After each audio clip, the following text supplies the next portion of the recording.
Welcome to the CoFounders podcast.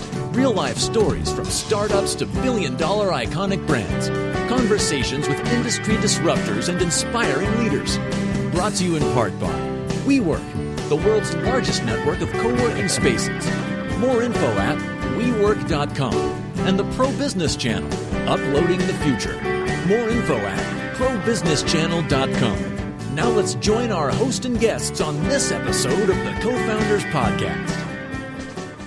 We have two segments here joining us in the studio. We're going to be hearing from the co-founders of VaVa Virtual Assistants. And right after that, we're going to be having a conversation with the best dressed man in Buckhead, or maybe Atlanta. I don't know. I'll take that. I'll take that. I'll take it. So that's Omar Kinnebrew, and you're the founder of Bespokuture. Absolutely. Oh, I've been practicing that for a while. Yeah. Wow. We're on the money now. Okay, the rest of it's easy sailing from here. Yeah. So, Omar, before we jump into your conversation, our second segment, give us your best presentation of what makes y'all unique and what you're bringing to the marketplace. So I would say in 17 seconds or less. Yeah. All right, let's go. So for Bespokuture, it's absolutely our breadth of offering. So we not only offer custom garments in terms of suits and shirts, but everything from tuxedos, casual wear like jeans, sneakers, shorts, polo shirts, overcoats, custom bags and travel gear, and essentially anything you come to us with in terms of a design, my tailors and cobblers can probably make it. So fashion for all seasons. Absolutely, and for men and women. Yeah, I saw that on your site, yeah. So you might not think women's fashion, but there's some sharp-dressed women on that site as well, yeah. Absolutely. Also joining in the studios, give a shout-out to Nick Rodriguez. How's your day going so far, sir? Yeah. Good. He actually waves where he's on a podcast waving. I love that, yeah. All right, so now let's turn our attention to our first guests that are joining us in the studio. They are, as I mentioned, the co-founders of VaVa Virtual Assistants. I love that name. Just something cool about that, right? So we're going to hear that backstory. So that's Lauren, Gall, and Melanie Ammerman. Very good. All right, yeah. Always, when you have a pause, that means that you put a question mark at the end of the person's name. So, so tell us about, before we jump into business and the founding of this, tell us a little bit about yourself. So one of you went to The Ohio State. Yes, apparently, that would be me. Yeah. And proud supporter. Right. And you were in the radio promotions team, which I thought was interesting. Yeah, radio promotions for a local radio station there. That was my first internship that I had. Yeah. And then according to your LinkedIn, it also says that you were at that time. What else did I pick up on there? No, it was, the PRSA, but for the Student Society. And you guys ran your own student PR firm. Yeah. Yeah, that's something that Ohio State still does, and I think it's really great because it just gives you exposure to things that you probably wouldn't. Big time. We're working some of the new interns actually up on our whiteboard yesterday about the PRSA, which is the Public Relations Society of America, and actually you may or may not know, but the second largest chapter in the entire U.S. is right here in Atlanta, actually at our window in Buckhead. So, all right, so Melanie, tell us your life story in 17 seconds or less, yeah. My life story, born and raised in a small town in Wisconsin. Okay. And went to school, or finished, I guess, college in Chicago. All right. At DePaul University. Nice. After that, moved out to L.A. in 2008 or 2009. I can't remember. And that's where you all met, right? Yeah. And because I heard, we met when you guys were hosting a breakfast event at Rome here in Buckhead, right? Yeah. And we heard a little bit of that story, but refresh my memory and tell that story of how VaVa came about, how you all met. Yeah, so I worked in sales, and I talked to small businesses all day long, and a lot of them had the need for a VA. Right. But they either didn't have the money they had a need for an administrative assistant, but they didn't have the money to bring somebody in-house or didn't have full-time work to give them. And then we developed the idea. We met like the next week at a Panera, local Panera, came up with our name and the concept, and then moved forward. All great ideas happen over a salad or a coffee or something, over food, right? Exactly. Yeah, a meal. And then, so those early stages, so you felt like there was a need in the marketplace, and y'all just teamed up on that, and you started so tell us about the backstory of the name itself. How'd you come up with that? Actually, that same meeting, we came up with the name. She came up with the name. So basically, virtual assistant, abbreviation can be VA. Right, and exactly. There's two of us, so VaVa. Oh, okay. Pretty simple, but VaVa, it worked really well. So. Big time, yeah. Okay, so let's jump into a little bit of your business model. So how long have you all been in business, and what are some of the type of clients that y'all serve, and what capacity? That was about a 3-part question, by the way. Yeah. So we just passed 7 years in September. Congratulations. How about a round of applause for that? Thank you. Absolutely. And we serve various industries. I would say it's mostly for the solopreneur that just needs the extra set of hands to get everything that they need to get accomplished in the day. But yeah. Yeah, and ideally, they're at a point in their business where they've grown a little bit, so they're kind of realizing that there's not enough time in the day to work on their business and in their business, right. So they need somebody to work in their business with them so they can work on it so it can grow and develop it over time. And what's on the short list of those virtual assistant services that y'all provide? Scheduling. Okay. Yeah. Calendar right? management is huge. Big time. Mm-hmm. Organization, so back-end Now, operations. no, dive into that because that is a big pain point for businesses, the ping and pong, back and forth, and how about, meeting here and coordinating multiple people's calendars. So a little deep dive into that. So talk to us about the scheduling process and how you help people. Yeah, so basically, it can be as hands-off as you want. We obviously suggest that. Just basically give it to your virtual assistant and then they can manage it for you. But it's essentially just making sure that you show up to everything that you have to get done in your day. So, we use Google Calendar, Outlook. We can use whatever calendar that you're... Yeah, Calendly or whatever it is. that you're using. But a lot of people just they struggle with managing it. Oh, yeah, and so big the time. details and... Slips through the cracks, best practices. Those are some things that we always have. Yeah, to get them away from the back and forth, like you were just saying. Right. Basically, if they get an inquiry in to make an appointment, they copy their assistant. The assistant takes it over, and it ends up on their calendar. Sweet. That's it. Like magic, yeah. Exactly. And you don't want to give too much of the secret sauce away, but it gets done, right? Yeah. Mm-hmm. Yeah. So, for example, Omar is a busy man. He's out and about making appointments and so forth. So you meet somebody networking, let's get together. Bam. Then you just... copy the virtual assistants, and then you connect with that person, and we take it from there. They don't our clients don't even think about it after they send that email or forward it to their assistant. They don't even think about it anymore. I love that. Yeah. So. Okay. So next, what else is on the list? As calendar is a huge hot button. What else? Social media management, and that has to do with Another big one?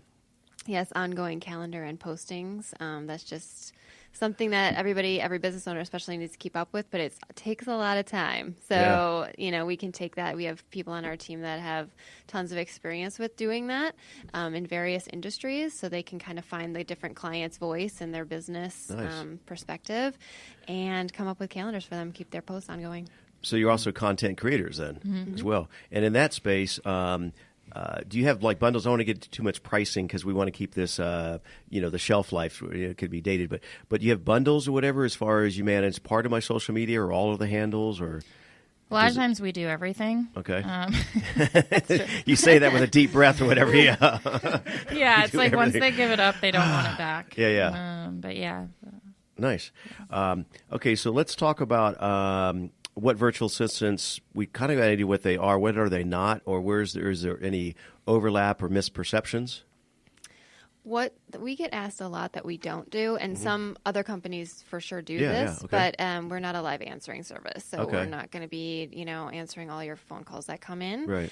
We can support with phone calls that come in, but it might not be answering them. It might be listening to voicemail and calling people back or things like that. But we're not just sitting, waiting for calls to come in. You're not a call center, Right. Exactly. All right. Well said. So talk to us about delegation. What does that look like in y'all's business, or what are the struggles with companies, individuals? Yeah, I would say delegation is huge. A lot of people have struggle with delegation because they don't know what to give up or when to do it. Right. And it's just one of those things where you can take it step by step. You don't have to literally delegate everything in your business. You can do one part of your business and then the next part. Okay. But once you delegate, you'll see, for sure you'll see an increase in your bottom line. I think we did. Yeah. As soon as we delegated to our team. Right. That's what I'm saying. Who do you guys delegate to? Whatever. You are virtual assistants. Yes, do you have virtual assistants? Yeah, for y'all. Yeah. Part of the team, right? Yeah. Yep. Yeah. Okay. So Melanie, talk to us about outsourcing. Is that a 4-letter word or what? Yeah. Well, I think there's a lot of hesitancy with a lot of people to do that. because of a lot of reasons, like Lauren said, it's hard to know where to start right. or what to outsource and who to go to and things like that. But I think what advice we give to a lot of people is kind of like list the things that you do every day that are recurring tasks that isn't necessarily your specialty. So it's like sending invoices or the calendar or creating PowerPoint, whatever that is. Right. And then start with that list, and then that's where you can start, finding people to outsource to. And finding a good company that can kind of take care of all those things under one roof is a good idea as well, or you can find some individual specialized. Yeah. Yeah, you struck a chord with invoicing. Sometimes we're like, where's the money? And we're like, we didn't send the invoice. Hello, yeah. Yeah, exactly. Okay, so as we're kind of wrapping up this segment here, so we were talking earlier, we have a new pilot concept show called Atlanta's Best Podcast. So for what makes y'all's Atlanta's Best in your space? There are a couple things that I can think of. One, all of the people on our team that work with our clients are U.S. based, so we don't outsource to different countries. They're all specialized in their realm of service. So if they're doing executive assistance, they have that background. If they're doing social media management, they have that background. Content writing, exactly the same. Okay. And also, I had something else in mind. I know exactly. You had what yes, I call you have what I call a brain vacation. Yeah, I like that better than the alternative. Yeah. We actually are a service that has all that under one roof. Your website design, graphic design, all of that as well. So. Yes. Yeah, because you probably have, in addition to your internal team, a number of freelancers that you work with and collaborate with as well. Right. So that makes that business person that one-stop, shop, exactly. Scenario, right? Yep. You mentioned when I mentioned outsourcing, it can potentially be that four-letter word, but if they're all not only just U.S. based, but you probably heard this phrase, right? That says, "Do what you do best and." Outsource the rest. Yeah, Exactly. All right. I was hoping you know that one. I figured you did. Yeah.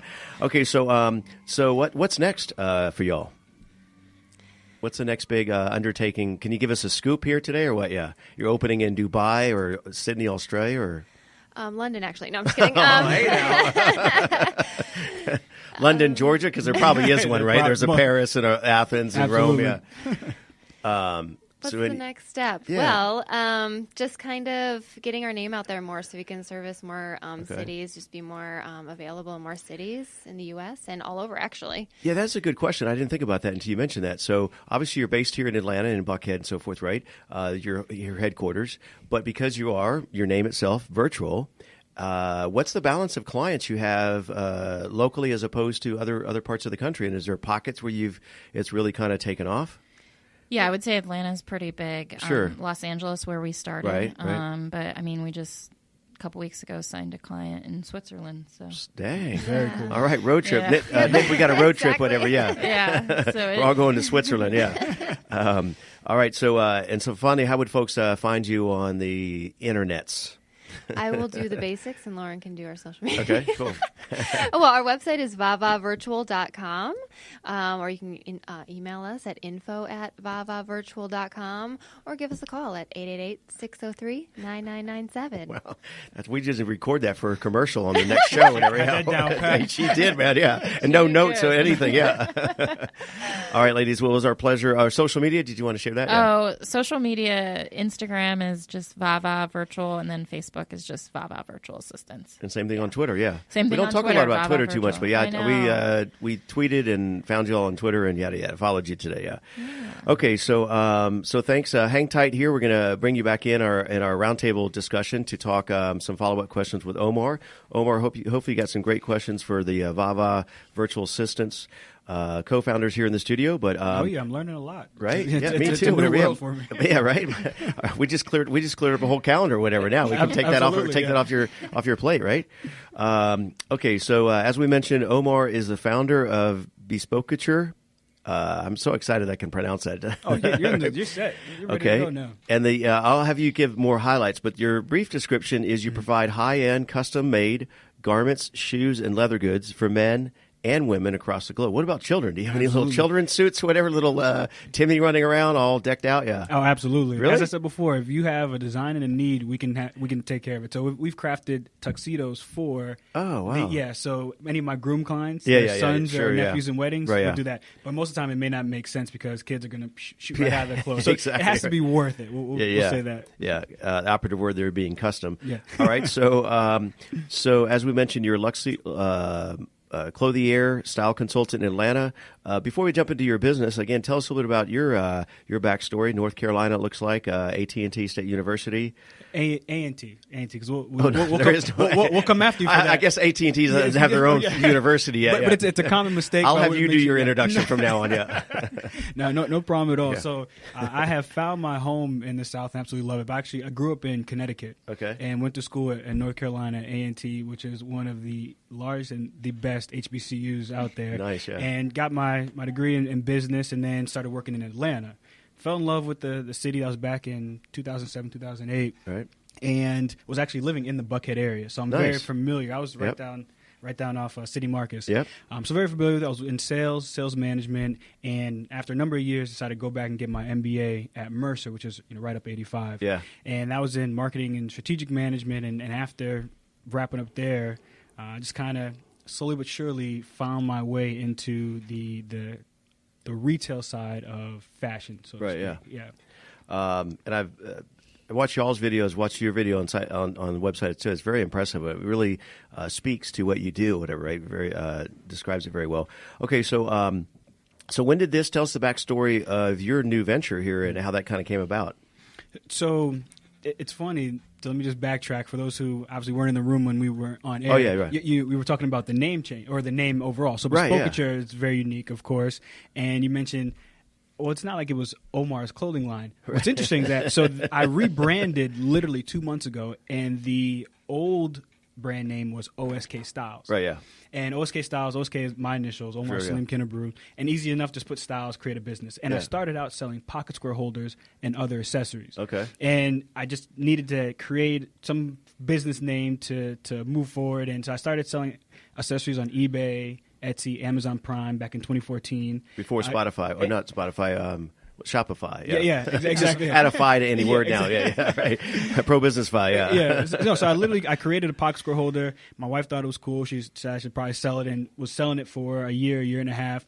And since I had connections with tailors overseas, it made sense to bring an offering for well-made, well-priced garments to the Atlanta market. And so established a connection and partnership with them, and in 2016, that's when I launched the custom clothing offering of what was OSK Styles, right? And had been growing that, just doing it part time. Right. I was in sales and sales management, years ago, and was building up the business, and then adding on more offerings. So not just custom suits, but jeans and overcoats, and then shoes and leather goods, and when from head to toe. Oh, absolutely, or shoulder to toe, we'll say. Well, you don't do hats or whatever? I don't do hats. I need to. Yeah, I know, Rich. I know. But that it gives me another potential opportunity. Yeah.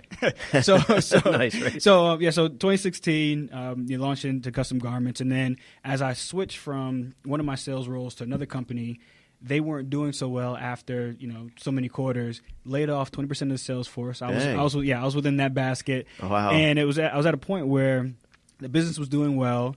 I didn't want to go back into corporate. I looked at my wife and said, I don't want to go back to work. She said, not a problem, as long as you pay the mortgage. So I said, there's always that asterisk in there, whatever. Yeah. Not a problem. Pause. But we still need to keep the lights on. Right, so she was very supportive in that regard. And I just kept pushing and really had opportunity to focus on the business 100%. So this past April was my 1 year mark of running the business full time. All right. Congratulations for that. Yeah, well done. Yeah. Thank you.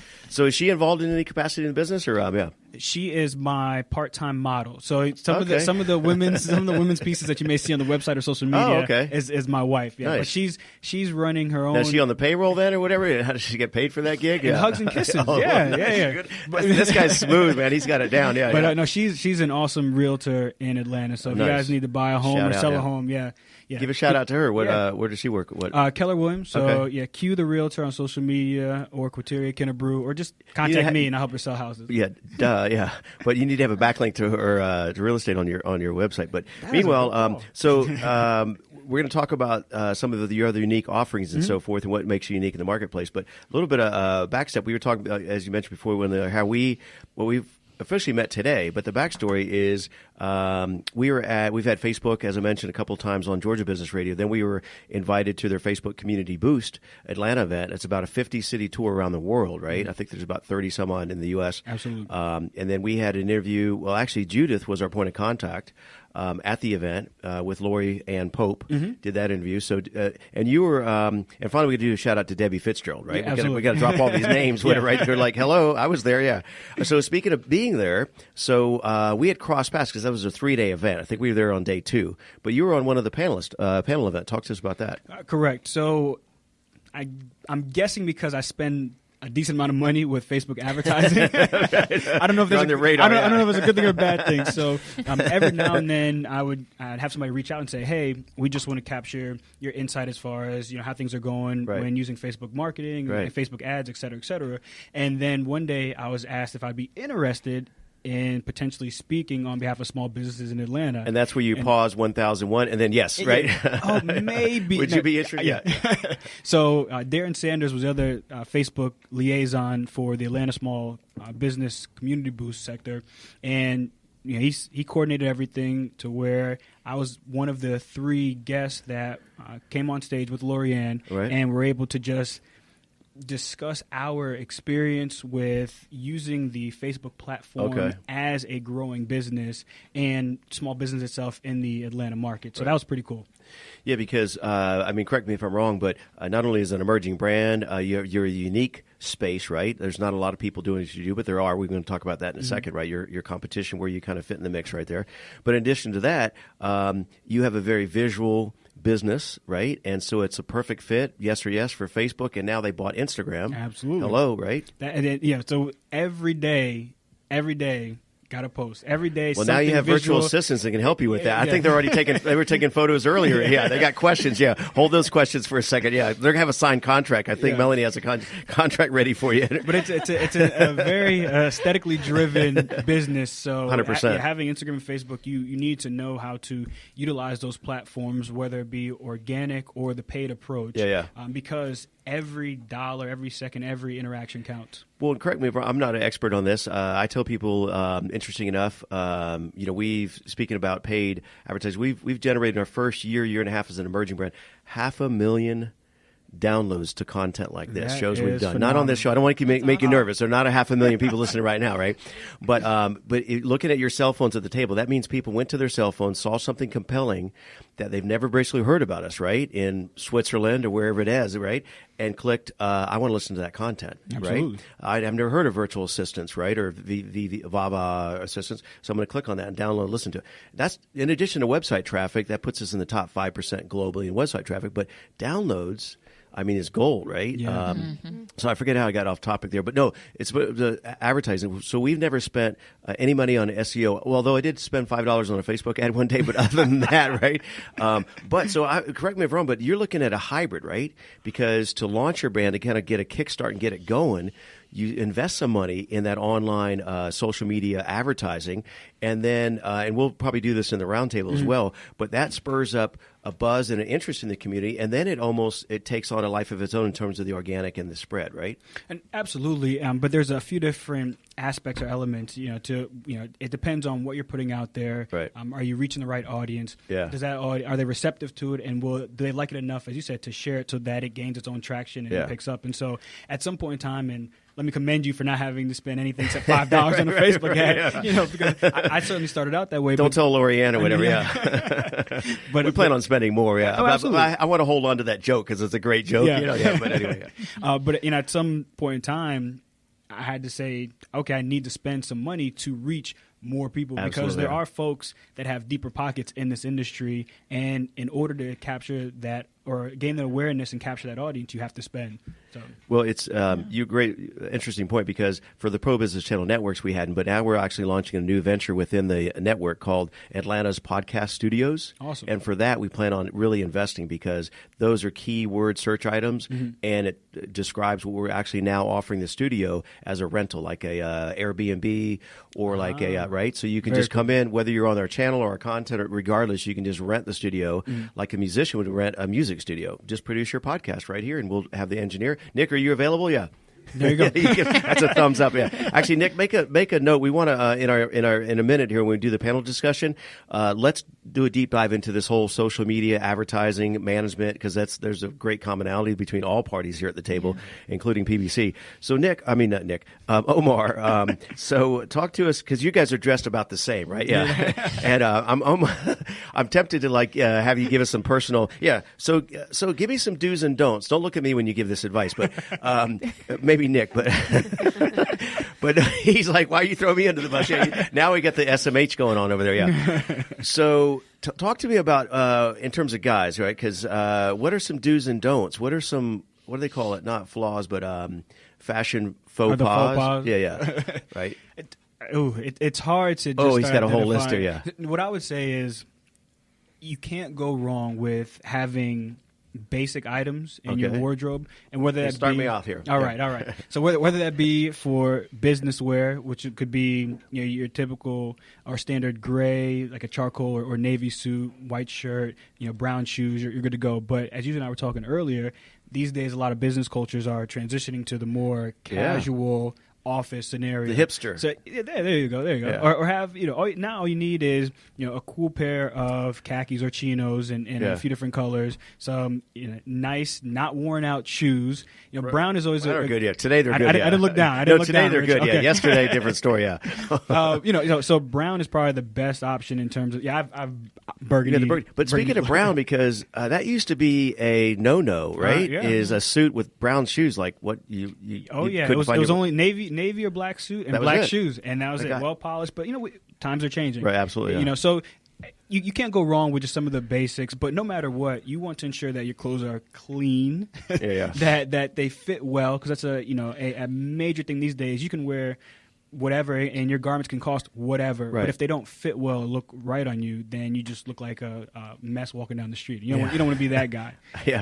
Sometimes I am that guy. Yeah, but because speaking of fit, I have a couple of jackets I love, but the sleeves go way past my fingers, or whatever. Right? It's just like, I know it's not. It just feels like I'm wearing like a big old blanket or something. Yeah. And you know what? The cool thing is that if you get with a tailor, a clothier, alteration specialist, you can fix a lot of this. You can revive a lot of your old garments if you have somebody that knows what they're doing. And speaking of this, because one of the issues you probably run into is, like, I'm thinking I'll buy some new clothes, but maybe I need to lose some weight, right? And then I'm all of a sudden, so can you adjust those over time? Absolutely. So the beauty of going custom, especially with my clients that are getting married. So everybody's always getting ready to go on their diet before they get married. And they say, well, I'm going to lose X amount of weight, so let's account for that. And I say, we'll cross that bridge when we get there. So we're gonna measure you as you for are today. Exactly. And if they do lose weight, fantastic. Kudos to them. And we can adjust taking it in. Now, what you won't see on off the rack garments is the seam allowances. So that's the space inside of the seam, inside of the fabric, to let out the pieces, because they want to minimize the amount of fabric they use when they do this large production run. So in custom garments, you have more fabric in the seams, so that as you're adjusting garments for your weight over time, you can still enjoy wearing the suit years and years. Okay, so our last question before we open up to the panel here. So Omar, talk to us about, as we mentioned earlier, launching this new pilot concept called Atlanta's Best Podcast. So what makes your business Atlanta's Best? So I want to go back, and I mentioned that I changed the name from OSK Styles, and now the new brand is Bespokuture. And you got that right that time, yeah. I did. Thank you. I've been trying it. I've been trying. Lots of practice in the mirror. So Bespokuture is literally the future of bespoke. So I want folks to be able to wear garments, whether it be business, formal, or casual, and let it be the pieces that they want to customize. So what we deliver as far as our garments and shoes and accessories, it's unrivaled because we offer everything. Outstanding. Well said. Okay, and finally, how would people get in touch with your listeners? Yeah. So website is www.bespokuture.com, and that's BESPOKUTURE.com. I feel like we should have a bell ring. Yes, it's spelled right. Yeah. Round of applause. You got your name right. We'll get that on the website, and the show notes, and all that good stuff as well. Yeah. And then social media: Twitter, Facebook, Instagram @Bespokuture. Again, Perfect. BESPOKUTURE. And feel free to reach out. We'd love to chat. Awesome. Well, it's our pleasure having you in the studio. So we have a few more minutes remaining. So let's open it up here. Nick, if you want to bring up your microphone as well, and we'll just do a quick roundtable here. So questions for our panel here? So I was thinking as I hear more and more about virtual assistant, I was not familiar with it at all. And thinking about what I run into on a daily basis, which is trying to get everything accomplished, do you have a preferred client, whether it be a solopreneur or somebody who's more established? Because with the solopreneurs, we need a million things done like now and don't know where to start. I would say, I lost the question. It's okay. That's what happens when I just talk. He's spinning a lot of plates. Much. Yeah. I think that anybody that finds them in that spot is a good fit for us. Like if you need. I mean, you just can't get everything done in the day, and you just need that right-hand person that can, you just take some of those things off your plate. Let me see if I can translate. What I was hearing is you're asking, you're spinning a million plates. What's maybe the first plate you could take off his table that would help him? Yes or yes, or does that make sense or no? So I realize I probably asked 4 questions. Yeah, I do that too. Yeah, I do that. Ideas just flow. That's why Lauren was like one question at a time. Yeah, rapid fire, I call it. Yeah, you guys, she hit me under the table. I don't know if you guys know. But so if you had a preferred or ideal client that I guess you market towards, and then also, is it easier working with somebody who's more established or a up and coming solopreneur? No, I would say it's not easier. Less easier depending on the person. I mean, honestly, it's just the person that really just needs that help and they know they need it. Yeah. Okay. Yeah. So when you're ready to outsource and ready to go, then that's But it might be what he was saying is I'm just adding to this now. I'm just thinking on my own is that maybe a early stage is a little bit easier because they don't have all the moving parts, so they can have you with like a blank slate. You're not having to retool things potentially, right? But sometimes it's too early for them to outsource it, in terms of funding or bandwidth or whatever, right? Yeah, definitely. But I mean, just the other day we had not just the other day, probably last month we had a client that's been in business for years, 20-some years, and she was like, "Oh, wow. I wish I had hired you years ago." Mm-hmm. Oh yeah. Because of all the things that we've done. And then does technology, as it advances, how has that played into your business, having been around for 7 years? Does it help or hurt? Yeah, that's a good question. Yeah, I would say it definitely helps. Oh yeah. Okay. Even us, we talk about this all the time. Like, do you remember how we operated before X was in place? And we're like, long ago. But I don't know how we did it.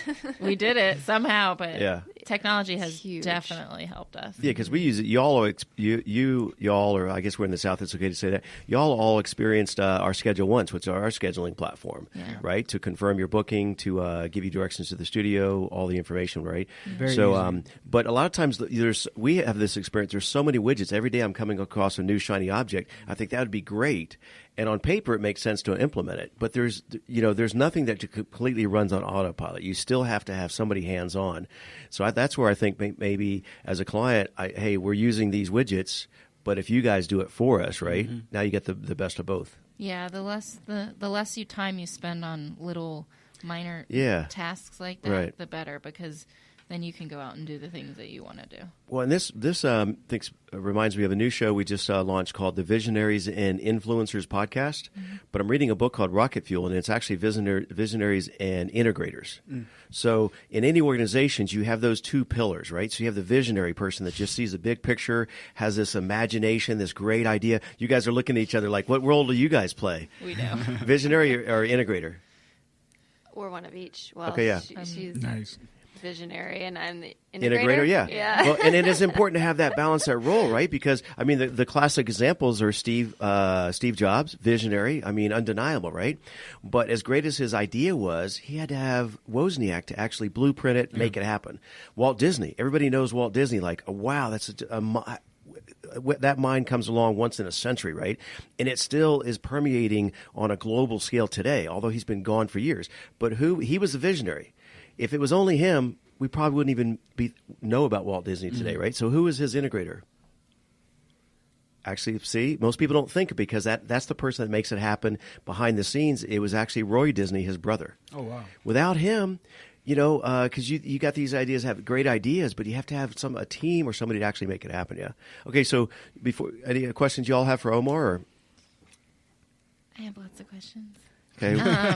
I guess, do you find... well, first, how can you walk us through like the experience of a client? Like, if I was going to be a client, do you go to them, or do they come to you, or like is it on location? Like, what does that look like? Yeah, that's a good question. It's perfect because a lot of people aren't familiar with experiencing a custom garment. So Great question. I don't have a brick and mortar, which is actually to my benefit because it allows me to remain mobile. I visit clients at home or work or wherever it's convenient for them. If I have a client that's coming from out of town, we may meet at their hotel lobby, or capture a suite, or if I need to meet somebody out of state.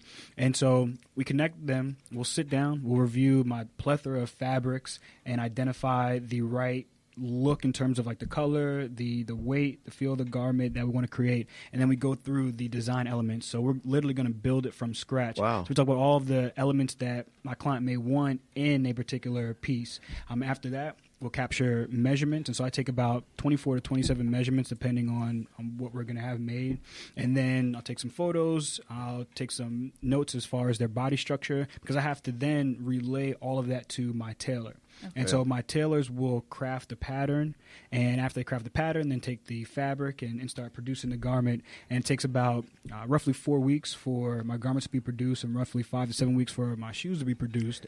And when they come back, and then it's time for our second fitting. So you and I will connect, put the garments on. If any tweaks need to be made, then I'll pin up, in the areas that we want to make those alterations. I'll take it to my local tailor or seamstress, and then we'll have that updated for you in a couple of days. And so once we make the adjustments, your measurements are now updated in my system. So if you were traveling and we weren't able to connect, you could just call me up and say, "Hey, Omar, I'd like to place an order for an overcoat or a pair of jeans." And love that, yeah. You have my measurements. This is the design I want. Awesome. You can shoot me a photo of something you want me to duplicate, and we can just rock like that. And have it arrive in Switzerland when my plan lands. Absolutely, yeah. Melanie, looks like you have a question there. Oh, I just crossed off my. I know, I saw that. Yeah, you answered my turnaround time question. Yeah. But my first question was, you mentioned having like exposure on social media and online using ads and things like that. How else do clients find you? So you mentioned SEO in terms of website. So first and foremost, I made sure that my website was built out very heavily for SEO and able to find me on Google. So if you type in certain things, whether it's tailor in Atlanta, Clothier in Atlanta, small business, et cetera, there's certain keywords that will populate so that folks can find me just searching.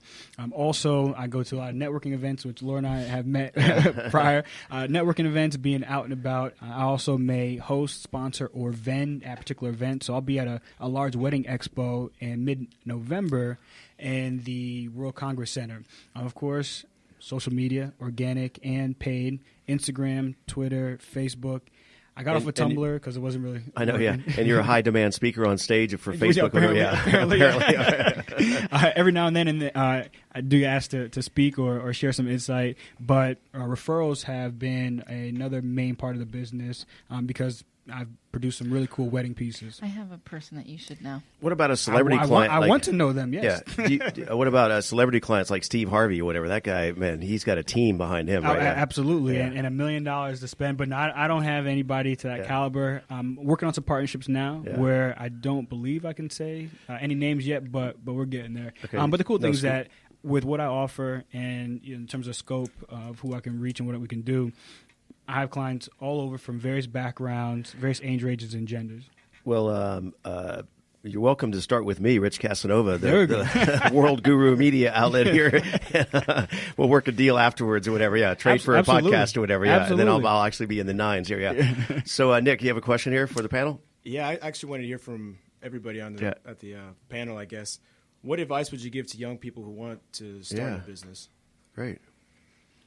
I'm looking at I'm let the experts go first. You've been in business 7 years. The first thing that came to my mind was just go with it. Just start. I mean, start somewhere. Like we just started, with the name and the meeting and then the tagline. And then, okay, we needed a website. And then, okay, what are we going to be, all are we going to be offering? Okay, how do we get that out there? Like just step by step by step.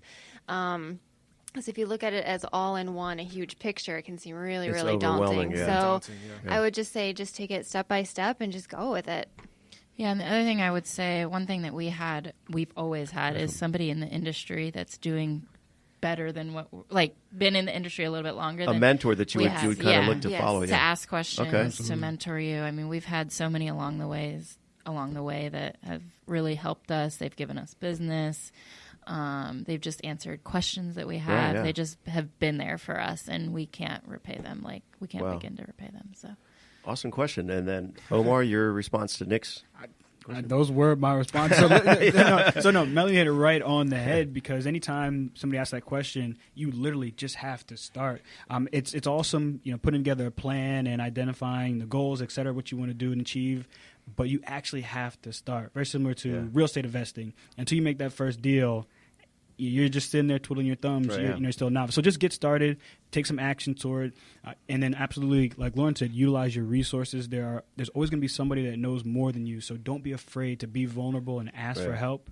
And just a heads up, you do not need to take out $1 million for a very long, unless 100%. Yeah, you can bootstrap a lot of projects. Absolutely, unless your business is very capital intensive, maybe you need certain equipment, but you don't need to get $1 million or even go on Shark Tank, to start a business. There's all these other ways that you can be successful. Yeah.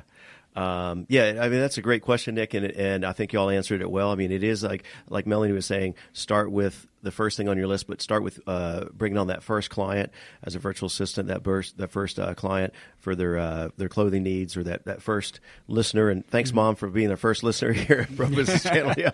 All right, so that's going to wrap up this segment here of another exciting episode of the CoFounders podcast. Here on behalf of all of our panelists, Nick, our engineer, our listeners, and our $1 billion Buckhead View, I'm Rich Casanova. We'll see you on the next episode of the CoFounders podcast. Thank you for joining us on this episode of the CoFounders podcast, brought to you in part by WeWork, the world's largest network of co-working spaces. More info at WeWork.com. And the Pro Business Channel, uploading the future. More info at ProBusinessChannel.com. Use the social media links here to share this show. To submit a guest request or listen to more episodes, visit CoFoundersPodcast.com.